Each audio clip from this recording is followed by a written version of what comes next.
Hey guys, welcome to Better Wealth. In today's video, we're going to look at 4 fundamental ways to structure a whole life insurance, or what we call the and asset policy. And there's pros and cons to all these structures. And I'm just excited to dive into the numbers. One thing that we've gotten a lot of feedback on is, Caleb, we love your drawings. We love the philosophy. Show us the numbers.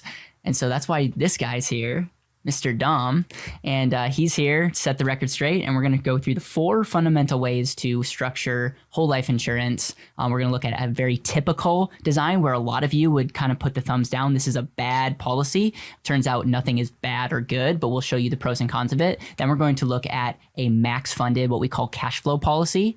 Then we're going to do a front load policy, which is someone if has a lot of money up front, they like front load the policy and have very low flexible contributions every year after.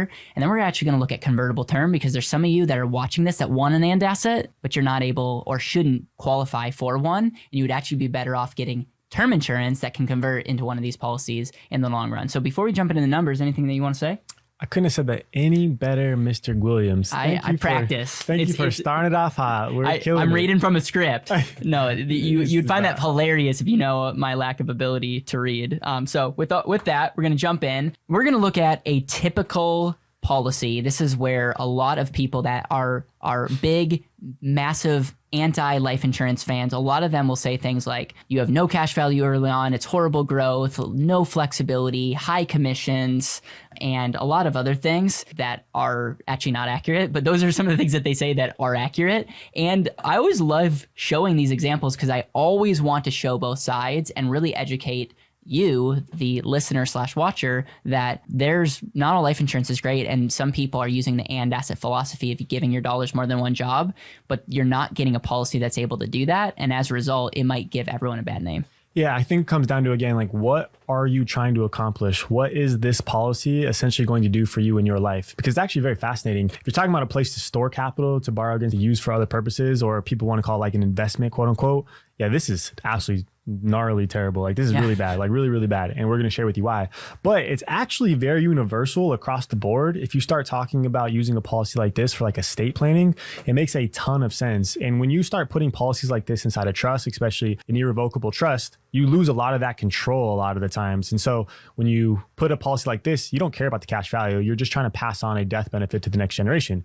And so what we're going to talk about, though, specifically is the and asset philosophy, is having your dollar do multiple jobs. And we're a big fan of using our cash flow to be able to go produce asset producing activities, to increase our lifestyle, to live an intentional life. So for us personally, when we're talking about the and asset, this is not going to be something that's going to be attractive to a lot of the consumers we talk to. But if you're somebody that needs to do some estate planning, this could actually be beneficial. Yep. So we're putting $50,000 in first year. You have a cash value of $0. And then you have a year 2, another $50,000 cash value $0. And then $150,000 going in year 3. Now you finally have some cash value, $25,000, with a death benefit of $3.9 million. This, if I remember correctly, the break even is year 12, meaning over 12 years, you have less cash value than what you've put in. But after year 12, you actually have more money than what you've put in, and your death benefit, you can see, still rises. And so to play both sides, you could, like Dom's saying, if a permanent death benefit is something that's the most important thing, and you could say, hey, you got a permanent death benefit, it's a crazy multiple of what you've put in, and your cash value does catch up eventually. And again, knowing what we know, we probably would never recommend this, but there are certain people that are like, this is what they want. And as Dom would say, if you want this design, we'll sell it to you. All right, we'll set this up for you if you want this. But in all likelihood and all jokes aside, I don't necessarily think there's many reasons why you'd want this when you look at other potential designs like guaranteed universal life. Yeah, and the other thing that I'm now thinking about is with the new 7702 rule that came out a couple years ago, it's essentially saying that for the amount of money I'm putting in, you get less death benefit. And what are we doing here? We're trying to get as much death benefit as possible. And so for people that want an all-based policy, like an estate plan, like for this, there's actually a very disadvantaged rule that came out. And so when I start to think about it, you actually probably are better off designing it in a way where it's kind of a mixture of both, where you're focusing on the death benefit, but you also are having some cash value available, kind of being the dual purpose. Because what you'll see as we start to look at the numbers, the death benefit at some point in time will actually catch up to it, because we have a lot of PUA that's going to it, which is directly into cash, which produces more dividends, which will make the death benefit grow faster as well. Yeah. So what's fun is the next policy we're going to look at is the same company. So the same company, but instead of 100% base, we have a really interesting split. We're doing 17% base, which is the contribution that you have to pay. And we're doing 83% of flexible PUA rider that creates early cash. And so you'll see a quick example of like, you have a lot of early cash value compared to zero, but the death benefit is much smaller. And so the benefit of this is you have flexibility, meaning your actual contribution is not 50,000. It's actually 17% of 50,000. You have earlier cash value. You have a break even at year 5, meaning you actually have more money than what you've put in. And you can see that your death benefit is also growing. And there's a lot of benefits to this. And in most cases, if people are like, hey, I want to use life insurance to store my money, have it grow long-term and tax advantage, be able to control and use my money, give myself different options for the future while protecting myself and my money, this type of policy accomplishes all those things. And the only downside in this example is the death benefit is less early on.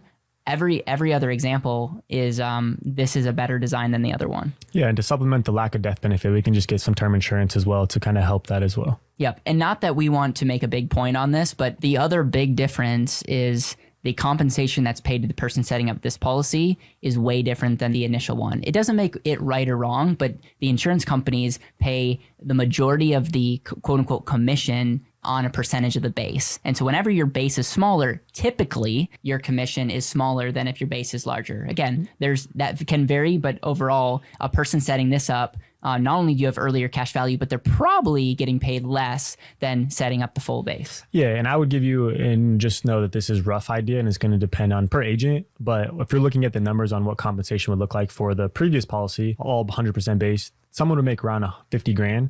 And then on this policy specifically here, you would make right around about 10 grand. So you can see it's about a fifth. That's pretty insane in regards to the difference in compensation for the agent. Okay. So we talked about a typical policy. Well, then we talked about a 17% base, 83% PUA. Why did we use that example? Because in this company that we use, that is one of the most efficient ways that we can do it from a cash flow perspective. And what we mean by cash flow, Dom, is every year we're using level 50,000, 50,000, 50,000. Now what we're going to do is we're going to do what's called a front load. And do you want to break down what a front load is versus a cash flow?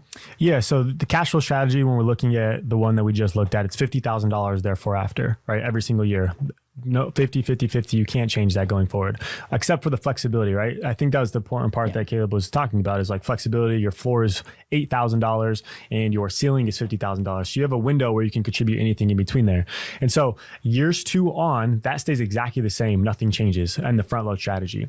The only thing that changes is the amount of money that you're putting in the very, very first year, right? And it's going to be more than that $50,000 contribution. And in this example, we're showing you is $300,000 total going into the first year and $50,000 going in therefore after. So it essentially is the cash flow strategy, but essentially on steroids. Yep. And if I remember correctly, the minimum base contribution on this is $15,000. On this one specifically, that is correct. So what we're showing is we're showing you putting $300,000 in year 1, you have $282,000 of cash value. That's over 94% of cash value available in year 1. That is insane. And this is why we're a huge fan of front load policies. If you're sitting on a lot of cash, you also have an initial death benefit of $4.8 million. And then after that, you're putting $50,000 in with only a base contribution of 15. So we giving you the ability from year 2 on to contribute more than 15, but 15 is the base, meaning that's what you have to contribute. And in this example, you have plenty of cash value year 1 to do what's called land the plane. If something, God forbid, happens, there's a lot of options that we could not have to pay every single year. That's a common question that a lot of people look at this when they look at illustrations. They're like, I don't want to pay till the day that I die And it's always good to know that you have that option. But in many of these cases, you can stop paying in the future when you want to. Yeah, you can make it 0. You could do your window from, whatever your base minimum is all the way up to your ceiling. There's lots of options, which is why I really love the flexibility that we've created within these designs. And the other thing to note is this company allows this to happen. If we were to choose this with a different company, same exact, the policy would not look the same by any means. The liquidity of like 94% that we're getting here would actually be closer to like 70% in a different carrier. The break-even point, instead of it happening in year 4 here, which we haven't even really talked about that, but the break-even point on this one is year 4, we put in 450 and you have 458. It happens between years 3 and 4. The break-even point is really soon in this contract. If we were to do that with a different company, the break-even point would probably be like year 7 or 8. And so it really is important for someone to work with an expert that knows, hey, if I'm going to do a front load strategy, what is the company that is advantageous for that? Because I have seen other individuals put people in a front load strategy where it's not advantageous from a flexibility standpoint or early cash value perspective when they could have been better off with a different carrier. The other thing that I'll note is in year 11, you're going to see that the annual contribution drops from $50,000 to $48,355. Dom, I'll take a stab at what this means. This means that there's a term rider on here that makes up the difference between 50 and this number. And that term rider is essentially bumping up this death benefit for the first 10 years. And you can see a dramatic death benefit drop in year 11. And what we're essentially doing is we're optimizing for cash value. We're essentially saying after year 10, we're dropping the term rider because that's the most efficient thing that we could do from a cash value standpoint. If you still wanted to have life insurance though and have more, you could easily keep the term rider on. But this is the day that we can do that with it not meching and becoming a taxable event. You couldn't have said that any better. The longest that we could do a term rider on with this contract specifically would be 30 years. And so we could have that big drop off not happen all the way till you're 30 if we wanted to. But like Caleb said, the whole goal is for us to optimize this for maximum efficiency in our dollars. And so therefore we want to drop the term rider off sooner because it is 100% a cost with this company. There are other companies that may vary, but this company specifically, the term is a straight 100% cost. And the reason why it's maybe so extreme is because we're putting $300,000 in and getting a 94% cash value available. If you think about that, that's like insanely good. And so it's just one of those things to take a look at from a standpoint of there's the term rider is factored into the efficiency. And so overall, that's all I have to say about that. Anything else you want to say about front load? No, it's amazing. All right. So we talked about a typical policy. We talked about a cash flow policy that's optimally designed. And then we showed you a front load policy. And you might be saying, Caleb, I get it. I like this concept of the and asset. I want to give my dollars more than one job. This is amazing. Where do I sign up? And we want to be really frank and upfront with you because a lot of people will talk about the sizzle of life insurance, but it's not right for everyone. And in a lot of cases, if you don't have an initial $10,000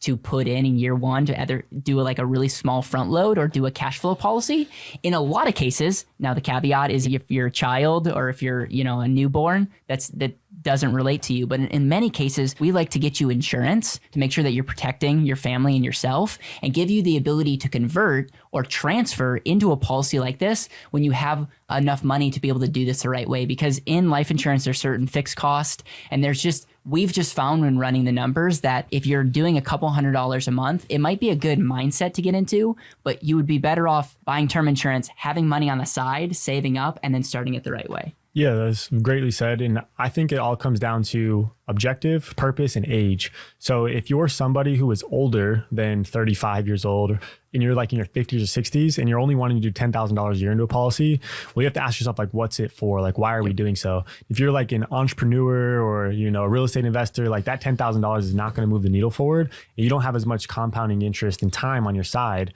to essentially recoup what you need to go make a drastic difference. But if you're somebody who's 20 and you want to do $10,000 a year into a policy, well, it makes a ton of sense because you have so much more time on your side to allow that to compound. So if you're someone who's in your 40s or 50s, you may not start to look to do like 20, 30, 40,000 plus dollars a year into a policy. And it also comes down to, I think, your lifestyle and your income and, what you are looking for, maybe potentially in retirement, because this could be used as a volatility buffer if you're in retirement. And, you may not need as much cash value compared to somebody who is an entrepreneur and real estate investor. So you have to have the right questions to be asked, answer the right questions to be able to design it to make the most sense for the person. Yep. So we're going to take a look at this very exciting convertible term illustration. And the reason you might look at this and say, why do we use one 0.283. Why did we come up with this number? And the reason is we are looking and we're just modeling this same example in the $50,000 example. So as you see, $50,000 is going in and it's buying $1.2 million of death benefit. And we're saying maybe you're not a right fit for that example. So instead of having $50,000 buying you 1.2 million, we're actually can do a 10-year convertible term policy, get you the same amount of death benefit with the ability to convert or transfer to a policy like the ones that we showed you without having to redo a medical exam. And in some cases, Dom, you potentially can get part of your premium to be the credit. Yep. Majority of the companies that we work with, you get 1 year's worth of premium credits. So if you have the policy for a full year, then you can get the full $316 to roll over to start your whole life policy as well. Yeah, so this is can be a great example to give you options, protect your family. But if you're in a place where it's like, hey, you see the benefits of life insurance, you get it, but you don't necessarily want to contribute and even be on the hook for $6,000-$7,000 of base each year, this could be a really good policy to get you started. And as you can see, that you wouldn't want this policy after year 10 if you didn't reapply for life insurance. No one would want to pay almost $11,000 for 1.2 million. But this is an example of convertible term is designed in this example to give you insurance and give you options for the future. Yeah, and it's really cool because if you're someone that's living paycheck to paycheck or someone that's trying to increase income, decrease expenses, this allows you to keep those expenses extremely low to have that term in place. But if you're a business owner, if you're someone who's cash strapped because you have it deployed into investments or opportunities, but you're about to sell, right? You're about to get a large lump sum of money. Well, then you can essentially get this in place, guarantee your insurability, which means that no matter what happens, even if you get cancer, you can still have this strategy and convert to a whole life. And then when you sell your business or you sell your property or whatever the return comes in, you can then flip that over and put that into whole life, snap your fingers, sign some paperwork, and you now have your policy. So we would love to hear from you. Like, hey, what are your thoughts? Do you have questions? We're committed to making more content, creating case studies around how you use the AND asset as a tool. Because one thing that both Dom and I will stick a stake in the ground and say, listen, life insurance is not the end all be all. We don't want to overpitch it. We don't want to oversell it. It is the foundation. It's the tool. It's the place that you can save and control your money, protect your family. And if you understand that, it becomes a really amazing tool. But a lot of people that badmouth this, they're comparing it to investments and they're saying it's a bad investment. And hopefully if you've watched any of our content on the BetterWealth channel, we have an amazing channel on the AND asset side. We'll make sure to link both channels down below. If you get educated, you'll understand that life insurance, when set up and used properly, is not comparing. It's not an or, it's really an and understanding the numbers makes it super attractive. Love it. Couldn't say it any better. Hit that subscribe button. And if you want to learn more, we have something called the AND Asset Vault and other resources down below. If you want to talk to someone on our team and learn more, feel free. Thank you so much for watching and make sure to hit the subscribe button.